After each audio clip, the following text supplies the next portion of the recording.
4 साल बाद देश के बैंकिंग सेक्टर में एक और बड़ा घोटाला सामने आया। एक दो नहीं बल्कि 2 दर्जन से ज्यादा बैंकों के साथ धोखाधड़ी की गई। आंकड़ा इतना बड़ा है कि बैंकिंग घोटाले के सारे रिकॉर्ड टूट गए। फिलहाल सीबीआई ने मुकदमा दर्ज कर जांच शुरू कर दी है और जल्द ही जांच में दूसरी एजेंसियां भी शामिल हो सकती हैं। इन चेहरों को आप भूले नहीं होंगे। इस मामा भांजे की जोड़ी ने देश में करीब 13,000 करोड़ रुपए के बैंक घोटाले को अंजाम दिया था। 2018 में किया गया वो घोटाला देश का सबसे बड़ा बैंक घोटाला था, लेकिन अब सबसे बड़े बैंक घोटाले का ये रिकॉर्ड टूटने वाला है। 4 साल बाद ही एक नए बैंक घोटाले का खुलासा हुआ है, जिसमें अनुमान के मुताबिक 22,842 करोड़ की धोखाधड़ी की गई है।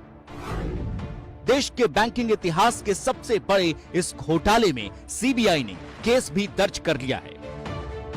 सीबीआई के मुताबिक ये धोखाधड़ी किसी एक बैंक के साथ नहीं बल्कि बैंकों के समूह के साथ हुआ है। कुल 28 बैंकों के साथ धोखाधड़ी हुई है, जिसमें SBI, bank of Baroda, bank of India, IDBI, Punjab national bank समेत प्राइवेट बैंक आईसीआईसीआई भी शामिल है और साथ ही एलआईसी को भी चूना लगाया गया है। इस घोटाले का सबसे पहला खुलासा अगस्त 2020 में हुआ, जब 25 तारीख को एसबीआई के एक डिप्टी जीएम ने सीबीआई को लिखित में शिकायत की थी। 28 बैंकों और एलआईसी को चूना लगाने वाली 2 कंपनियां हैं, लेकिन एक ही ग्रुप की, जिसका नाम है एबीजी शिपयार्ड और ABG international private limited. CBI के मुताबिक गुजरात के सूरत की ये कंपनी पानी के जहाजों के निर्माण और उनकी मरम्मत समेत उससे जुड़े दूसरे काम भी करती है। एफआईआर में एबीजी ग्रुप के मैनेजिंग डायरेक्टर आरके अग्रवाल का नाम भी शामिल है। इसके अलावा कंपनी के एग्जीक्यूटिव डायरेक्टर, कई दूसरे डायरेक्टर और कई सरकारी अधिकारी के नाम भी दर्ज हुए हैं। आपराधिक षड्यंत्र धोखाधड़ी भ्रष्टाचार निरोधक अधिनियम के तहत केस दर्ज हुआ है। एफआईआर में सरकारी संपत्तियों को हड़पने जैसे गंभीर धाराओं के तहत भी मुकदमा दर्ज किया गया है। जिन धाराओं में केस दर्ज है, उसमें आरोप साबित होने पर आजीवन कारावास तक की सजा हो सकती है। अब एबीजी कंपनी पर आरोप क्या है, ये जानिए।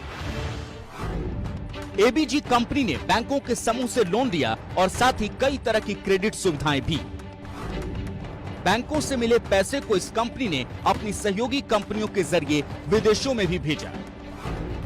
बैंकों से लोन लिए पैसे से विदेशों में जायदाद और शेयर खरीदे गए। नियमों को ताक पर रखकर लोन के पैसों को एक कंपनी से दूसरी कंपनियों में भेजा गया। बताया जा रहा है कि एबीजी कंपनी ने अपने बनाए जहाज विदेशों में भी बेचे हैं, लेकिन कंपनी ने तमाम नियम कानूनों को ताक पर रखकर बैंकों के ग्रुप को हजारों करोड़ का चूना लगाया। एफआईआर के मुताबिक एबीजी कंपनी के चलते एसबीआई को 2,468 करोड़ रुपए का नुकसान हुआ है, तो एलआईसी को भी 136 करोड़ का चूना लगाया गया है।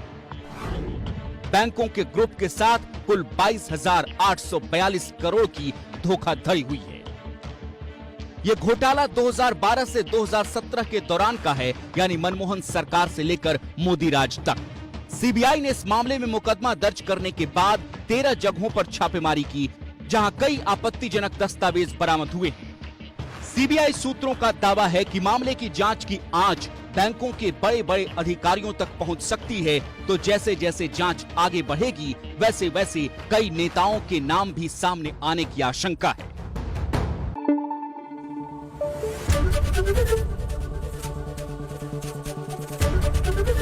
एबीपी न्यूज आपको रखे आगे।